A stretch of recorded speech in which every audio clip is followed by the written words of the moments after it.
राम राम मंडळी सगळ्यांना. तर काय आता कसं करायचं? लहान पोरांना कसे कपडे घ्यायचे तेच कळत नाही. बरोबर त्यांचे वयाचे बरोबर कपडे घेतले तर पुढच्या वर्षीपर्यंत लहान होऊन जातात आणि थोडंसं साईज मोठं घेतलं तर आणि बरोबर येत नाही. तर काय करायचं ते काय समजतच नाही.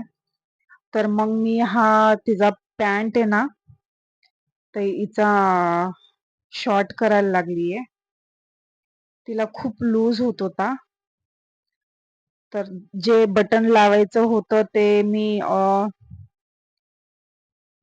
हुक लावण्यासाठी त्याला सपोर्टसाठी मी केली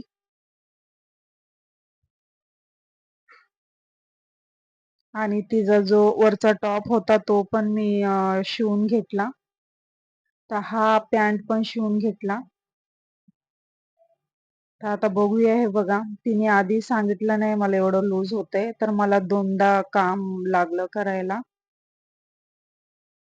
तर मग हा असं मी शिवून घेतली. तर तिचा आज दिवाळीचा पार्टी आहे स्कूलमध्ये. तिचा काल लास्ट पेपर होता. तर आज पार्टी आहे तिच्या स्कूलमध्ये.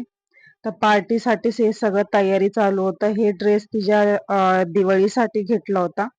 तर ती बोलली मम्मा मी हे स्कूलमध्ये घालून जाते दिवाळी पार्टीसाठी.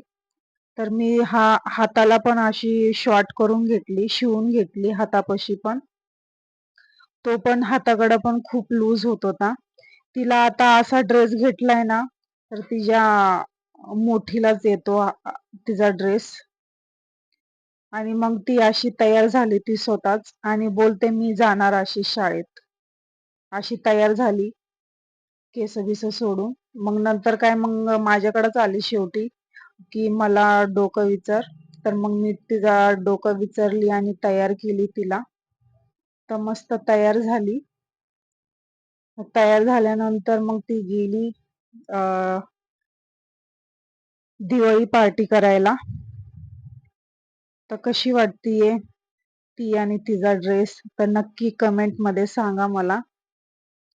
आणि मग रिक्षा पण एक बाई तिला घेऊन जाते शाळेतली. तर ती उभा होती, खूप उशीर झालेला.